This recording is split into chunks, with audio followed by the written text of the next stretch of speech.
Hi, welcome to the Hot Diggity Dog story time.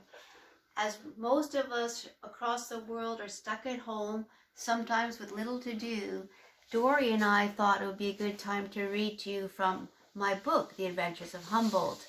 Unfortunately, Dory can't read, but she's a very good listener, so welcome to The Adventures of Humboldt by Lorraine Murray from Victoria, British Columbia. Hop on board. Okay, so this is a story about a misunderstood troll who goes on a very winding and somewhat dangerous adventure, and is particularly dedicated to all those children out there who are scared of spelling. Chapter 1. Humboldt plopped down onto the riverbank only to leap back up again. He hollered and kicked aside the rusty can that had poked his furry bottom.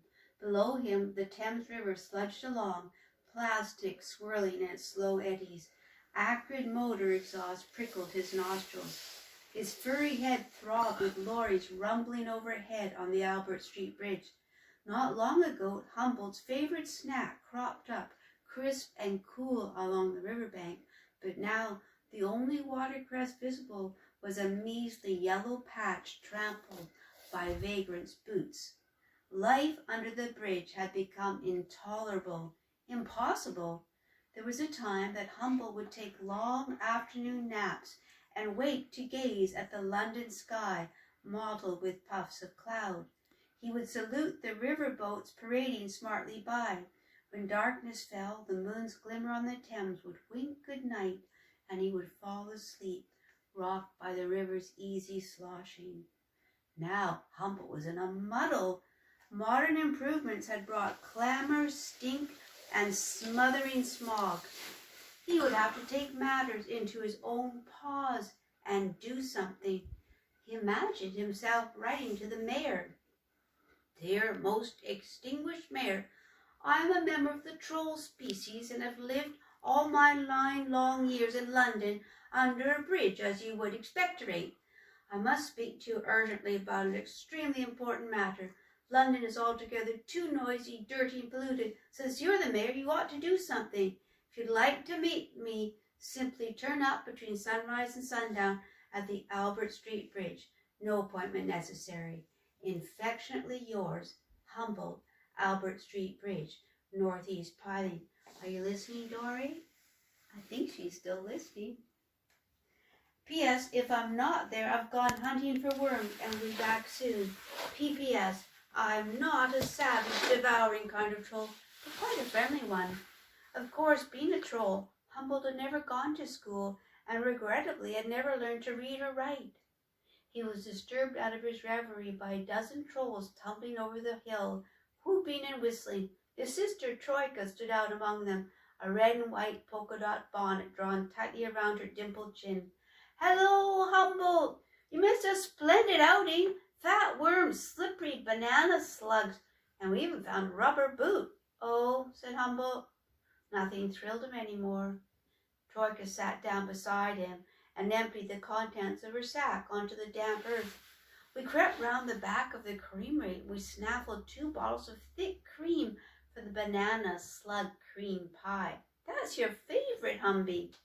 Troika was out of breath with enthusiasm. Suddenly she pulled off her bonnet, took Humboldt's furry face in her hands, and looked him in the eye. "Humboldt, what's the matter with you? You used to love to come on adventures."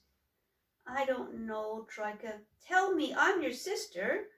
"Oh, Troika, it's the clatter, the awful din, the motor oil and the puddles. Everything's ruined. It bothers me awfully. I'm even thinking of meeting with the mayor." The other trolls stopped talking and turned toward them. "What makes you think he'll listen to you, Humboldt?" Troika asked. Bilious Bargy, a large troll, pointed at Humboldt and jeered. "Oh, hoity-toity. Has an appointment to see the mayor. Isn't he posh? Are you going to wear a top hat?" Some of the other trolls took up the chant. "Look at Humboldt. He's off to meet the mayor." "Can't you see it now?" Bilious Bargy taunted. "Front page headline. Humboldt orders mayor to clean up Thames. Claims river unfit for trolls." They all fell about laughing, with Bargy's snickers the most raucous. He strode over to Humboldt. You really think you're something special? Why don't you get lost? You don't belong here anyway.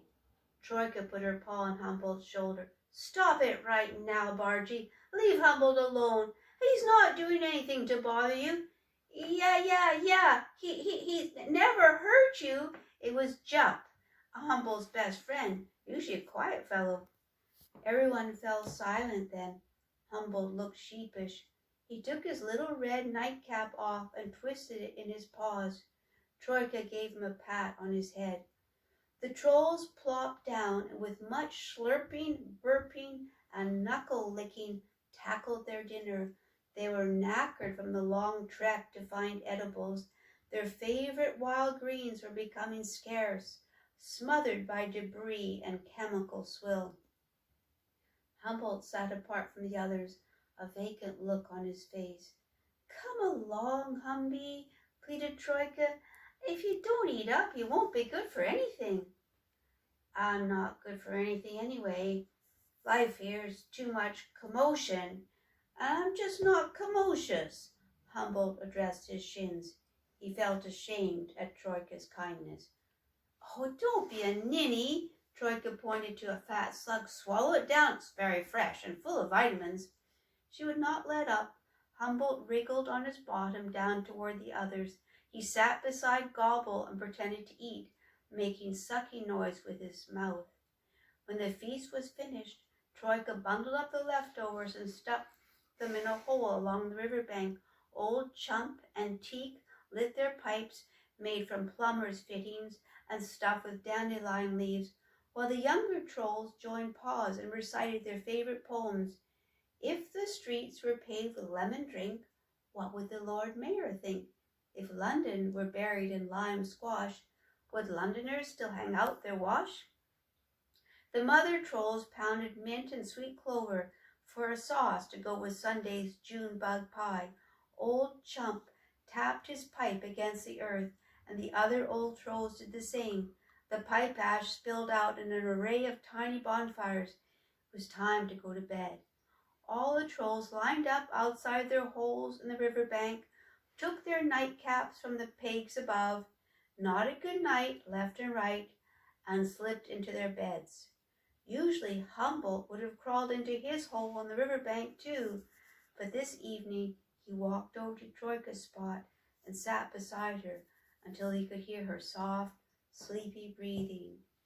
He was so lucky to have Troika. Ever since he was little, she had watched out for him. He carefully took off her nightcap and pressed it against his cheek. It smelled of sweet clover and cream. He put his lucky tuppence inside it, rolled it up, and tucked it under her head. He looked up at the darkening sky. The moon hung low, and he could hear the chirring of the night jars. It was time for him to leave. Humboldt clutched his nightcap and scrambled up the river bank. This was going to be harder than anything he'd ever done. Never in his life had he even crossed a street before. Maybe he was being foolish. Maybe his sister was right. He should just be content with his lot, eat his worms, and be like the rest of the trolls. Hey, watch where you're going! A gray-haired woman with a face like an old rapper jumped out in front of him. Her hair was like a dingy mop. This is my corner. I'll be going, Humboldt said, backing up. Her breath smelled of old codfish. Where? Snapped the old woman. She glanced up the street. All alone, are you, at this time of night? There be danger in the dark. Her eyes pinned Humboldt in place. His little heart wobbled. He stumbled onto the road. A double-decker bus screeched to a stop just in time. You can't be leaving yet. I'm not finished with you. Humboldt ran hard until he could no longer hear her voice. He stopped beside a clock tower to catch his breath.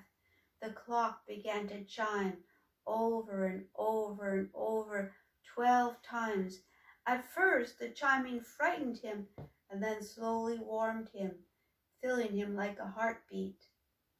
The moon passed behind the clock tower. Humboldt took a deep breath and thrust his furry chest out. There and then, he made a decision of extreme importance. He would go on through the dark heart of London and find a spot, his very own spot, for by anyone's measure, Humboldt was no ordinary troll. Chapter 1. Come back for Chapter 2 next day, and over to my friend Dory, who's been listening. Thank you, Dory. Thanks to all who listened. Goodbye.